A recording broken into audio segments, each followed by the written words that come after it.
The GMT tournament is over. We can congratulate the Vietnamese grandmaster Le Quang Liem for taking down the title for a second year in a row. However, it was a very, very dramatic final round because until the very last minutes of the final round, it was very unclear who is going to take down the tournament. Is it going to be Le Quang Liem or still the young German superstar Vincent Kammer? But first, let's have a look at some of the most interesting moments of the final round 7. We'll have to start with the game of Amin Bassem against Yu Yanyi. The game was rather quiet. They started with the bishop's opening, bishop c4, presumably with the idea that the Egyptian grandmaster tried to avoid the Petrov defense. After a couple of moves, we got a rather quiet Italian game-like position. And although before the game, Amin Bassem said that he was looking for a fight here, nothing really dramatic happened, at least in the opening phase. Both sides very quickly traded the bishops. And here, Yu Yanyi provoked some weaknesses. And a couple of moves later, it was quite unclear who is actually pressing here, because white has some weaknesses at the queen side, black has a potential weakness on d6. So that's why after queen d3, rook d1, here the Egyptian grandmaster decided to agree to offer trefoil repetition, and draw was agreed right here. He said in the interview he was considering to play something like knight e4, but then again, draw was a pretty good result for both players to finish the tournament. The Frenchman Jules Mussard finished the tournament with 7 draws. However, he was one of the players who was fighting out most of the games, always fighting and looking for a big fight.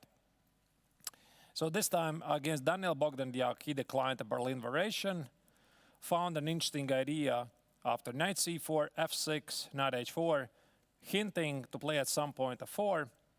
Rook f7, king h1, otherwise there's a pin of the king. Also, white is thinking about g3, f4 ideas, or f4 immediately. Knight f8, all of this seems pretty standard. And the critical moment arose here, after g6, g3.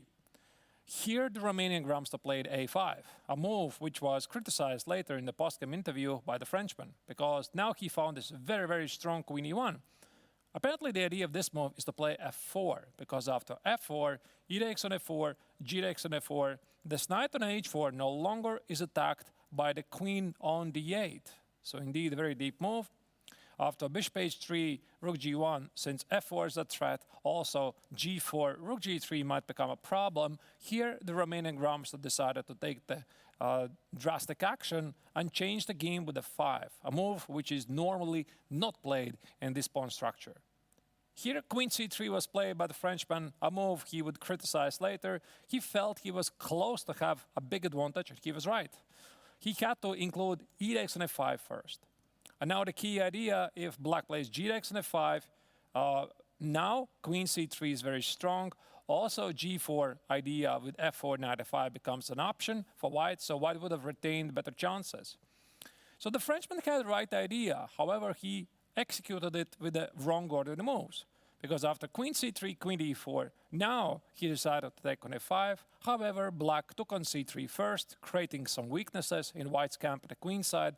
And after bishop takes on f5, although white was still better, it no longer was a large advantage. Knight f5, g4 was played anyway. Take it, knight g4, as you can see, white is threatening with discovered attack. So here, Diak played king h8, rook e1, the pawn on f2 otherwise is under attack. And after knight e7, here the Frenchman had to agree that his advantage is gone. And after knight e5, rook f2, a draw was agreed right here. Now we are moving on to the 2 critical games of the round, and perhaps not only the round, but the entire festival, because until the end of the final round, it was very unclear who is going to take the tournament, because there might be 3 potential winners. Vincent Kammer, the leader after round 6, Le Quang Liem, who was trailing the leader by half a point, or David Navarra, who was slightly more behind, but he was playing with white against Le Quang Liem. All 3 results were possible. For example, had Navarra won his game against Le Quang Liem and Kammer did not win his game, then it would be Navarra who would have won the tournament. So that's why here, c4, e6, g3, the Czech grandmaster found an interesting line, the Neo-Catalan, which surprised his opponent, as he said he was expecting something else. After knight f3, queen a4, bishop d7, queen c4, c5. This is a rather fashionable line. Black tries to solve the problem of his typical Catalan problem, the Lascaux bishop with bishop c6. So knight e5 is in order, queen c8. And here Navarro had prepared a very nice new idea. He played knight c3, knight c6, he eliminated Black's bishop on d7 and played a4, a new idea in this position. So the idea is to play a5 and perhaps at some point a6, try to open this diagonal. Let's say after bishop e7, a5, if Black plays a6, he might suffer because of the weakness on b6 and the weak pawn on c5 because of various knight a4 ideas. Castle was played. The Vietnamese grandmaster decided to play solid, d3, rook d8, bishop e3, and here perhaps knight b4 was not the best move. I mean, clearly Black had a couple of choices. He could have played knight e5, he could have played knight e4. Pretty difficult to evaluate which could be the right move.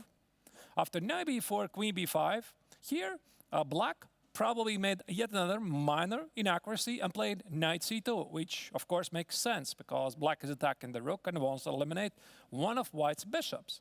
However, here David found a very nice continuation. He sacrificed exchange with bishop b7.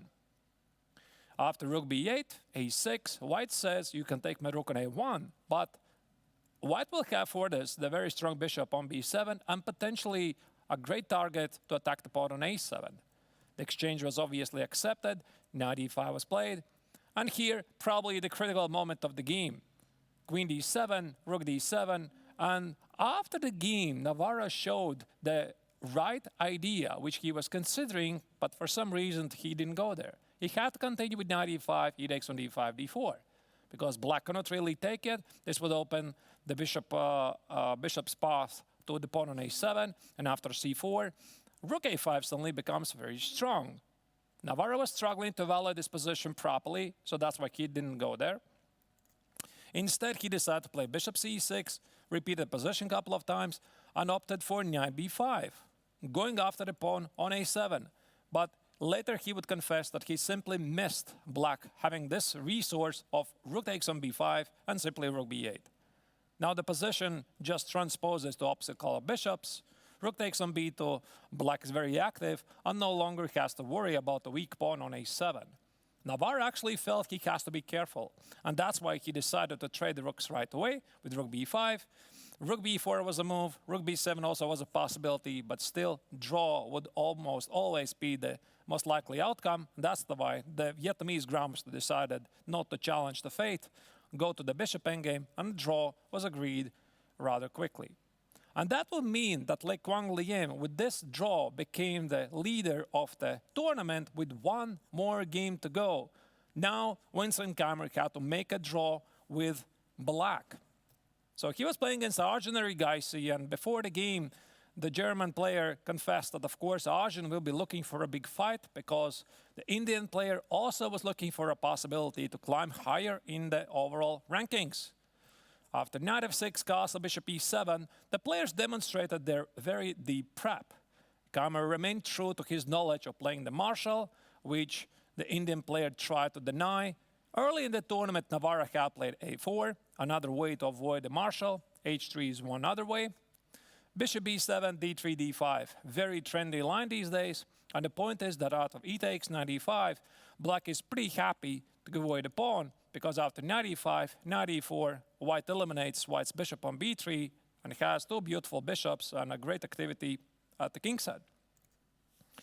Now instead, knight e2 was played, queen d7, you see Black once again ignores the pawn on e5, a4, knight f4, here, h4 was the first move, and so far the players were following a blitz game played exactly in this line here in Biel. h4 already is a new move, but still, both players were still quite deep in the prep. White's idea is to play h5, Keimer played queen g4 quickly, Erigaisi immediately responded with bishop g5, so you could definitely feel this is the preparation of the highest level. Rook d8, a takes, g3, bishop c8, knight e2, here all of this was played out very quickly, and finally, move 20, c3 was played by Erigaisi, something that Keimer probably was not quite ready for, and now he started to think. Can he take the pawn on d3, or should he go for some interesting sacrifice at the king side? Think about knight h4, knight f4, bishop g4, maybe king h8, f5. There were many options. After a long thought, the German decided to accept the sacrifice. He took on d3, queen e2, played rook d8, as he saw there's nothing wrong with taking the pawn. And apparently he was right, because white has no immediate refutation and way to get back this pawn. White's idea apparently was different. He was sacrificing this pawn to get a lot of activity, which is something that has become quite a modern approach these days. b4 was played, rook a1, white continued to improve his pieces, queen g4, here every guy's a decline in the queen trade, knight f1 solidified the king side, and Keimer found a way to trade a couple of pieces off the board. After knight e4, here queen takes on d3 is met by a beautiful knight f4. It's a very, very nice combination, right? Because the point is g takes on f4 is knight takes on f3. The queen on d3 is simply under attack, so beautiful idea by Keimer. White instead took on f7, because otherwise after c takes on d4, the bishop on b3 is under attack. C takes on d4, rook takes on d4, and rook a7.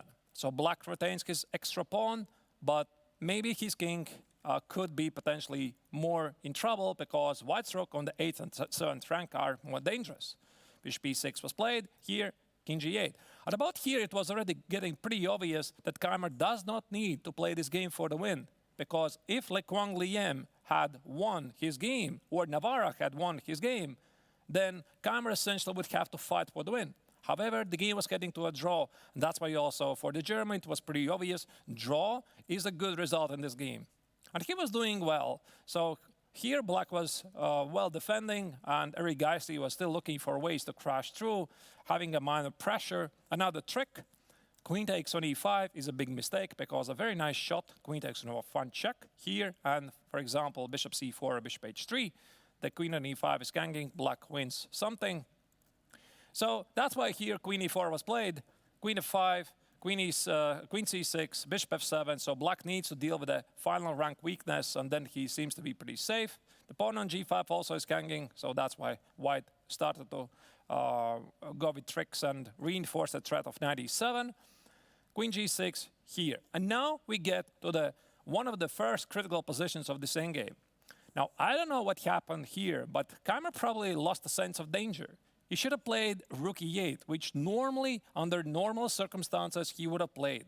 The point is, white wins a pawn. However, black becomes very active, and with double pawns at the king side and 3 pawns versus 2 on the same flank, this would have been very close to a draw.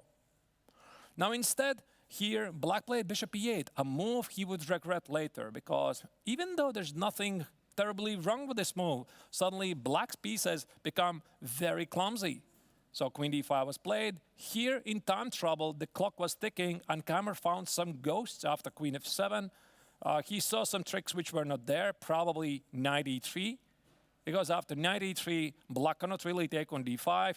You see this cluster of pieces, it's very difficult to defend, and he had to pick up the only defense, rook c7.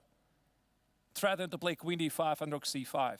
But again, in time trouble, it's difficult to find these things. So he decided to play it safe. And this is where it started to become really a big problem for him, because there's no easy way for the German to untie from these annoying pins. Knight e4 was played, queen e6. Now he decided it's time to trade queens. Queen e6 was played. Knight e3 was another possibility. Argent probably declined it because of queen b6, king f2, queen b4, and somehow black keeps the position together. Now instead, queen e6 was played, rook b8, and now black is trying to solve the problem of the spin. Here, Erigaisi was pressing for a long, long time, and Keimer had major problems to understand how exactly to get rid of this pin. It's simply very difficult from Hume's perspective to understand, because as soon as he plays king f7, there's always knight e6, and you have to go back. So what happened here is that Keimer repositioned the knight on d5. White put the knight on d6, rook e6, rook c8 here, king e2, I mean, black has no progress, and h6 perhaps was a mistake, but again, it's very difficult to suggest something better. g6, white kept a king here in check because it can never escape. Rook g6 is impossible because the bishop on e8 is under attack. h5, h4 was a nice practical resource by Keimer, eliminating the pawn on g6. And during commentary, we're trying to find a direct win for white here. We could not find it. We tried to justify h5, knight h5, look for the win. We did not find it. Eric Geisy did say after the game he was looking for various knight f6 ideas like here. For example, knight f6 was a possibility with the idea knight e8, rook e8, g7, king g7, rook e8, winning the exchange, but he was not sure. Maybe this is a fortress. And that's why he decided to go something else. He decided to play rook d8, knight g6, and here, king g3. So white was continuing to play for the domination, activate the king, not rush with the threats, h5, rook c8, king g5, increasing the pressure slowly but carefully. Black was running out of moves. Here, Keimer tried his final chance. He played e4, which almost allowed him to save the game. The idea is to give rook e5 check, knight f6, and slowly activate the pieces. So here, f takes on e4 probably was just fine, but then again, rook e5 check, black becomes incredibly active. So what happened? Knight e7 check was the idea. The point is, black cannot take on d7. That's a mate on the board. Now, black has to play, after knight e7 check, he has to play king g8. And here, Eric Geisy spent a lot of time trying to figure out how to win. Because apparently, after knight takes on e8, e takes on f3, it's absolutely unclear. I'm sorry, not e takes on f3, but king f7. Yeah, it's absolutely unclear how white plans to win this. Because white has an extra piece, but let's say white takes on e4, rook d7, take it, rook d5, king g4, a lot of checks, check, check, check, go back to d5. How exactly white keeps this pawn on h5 alive? Eric Geisy was trying to find all of these things, and he was looking for different solutions. He was unable to understand where, how exactly white is winning, and that's why he decided after a very long think, finally to take with the pawn on e4 and simply transpose to this rook endgame, which sort of was winning because he wants to play rook f5, king f4, king e5, but it's a rook endgame, and anything can happen. So after king g8, rook f5 was played, trying to cut off the king, tried to play king f4, king e5, and now we get to the most critical moment of the game and perhaps the entire tournament. Keimer played a beautiful defense, g6, h takes king g7. Wanting to eliminate the pawn on g6, rook f7 check, king g8 gives nothing because the pawn on d5 is under attack, and this is simply a theoretical draw. So what happened is white played king f4, king takes on g6, king e5 is never a move because of rook takes on d5, white loses the extra pawn and the game is drawn, king e4, and now, right here, the German player had one more final chance not only to save the game, but win the entire tournament. What he had to do, he had to pick up rook d7, a very smart waiting move, but actually what black wants is to play rook f7 and bring the king closer to this pawn, reaching a theoretical draw. Once again, king e5 is impossible because of rook takes on d5. So, Eric Geisy after the game said he had planned to play rook e5. He thought it's winning, but he was wrong. Because here, black plays king f6 with the same idea of rook e7. e5 gives a check, rook e6, king f7, then rook e7 simply draws. So there's no way to avoid this. Finally, Eric Geisy said king d4 was his idea. But now the key idea is here. After rook e7, once again, white cannot trade the rooks. He has to go here, rook e1, rook goes here. This is the position that the Indian player thought it's winning. However, he missed one move. That is rook c1. Absolutely stunning move, cutting the king's path towards the pawn on d6, and that's just a draw. If white waits, black waits. Rook c2, rook c1. And finally, d6 is king e6. d7 is rook d1 with the draw. Now, this did not happen. This was Keimer's best chance because Eric Geisy said he planned to play this. And actually, the win was still here, but white would have to pick up a very difficult idea. Rook f8.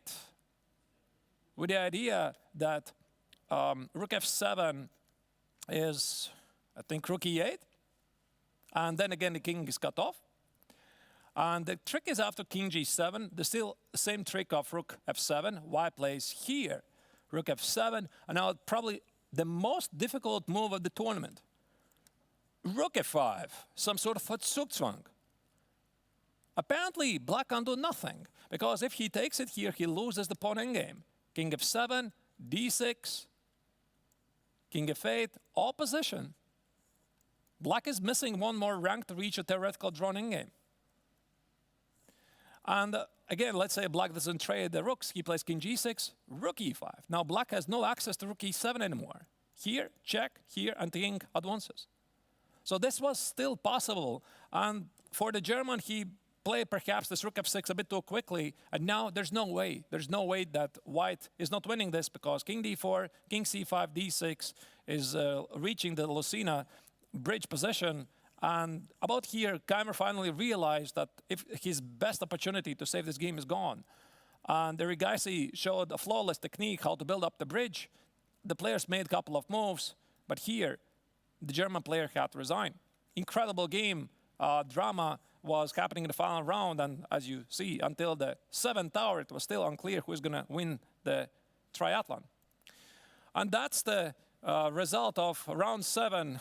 3 games finished in a draw.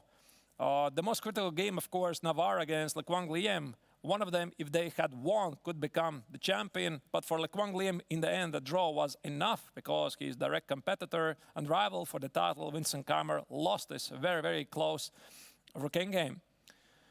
And at the end of round 7 and grueling triathlon, it is once again Le Quang Liem who wins the tournament, defending his title after last year's success with 32.5 points.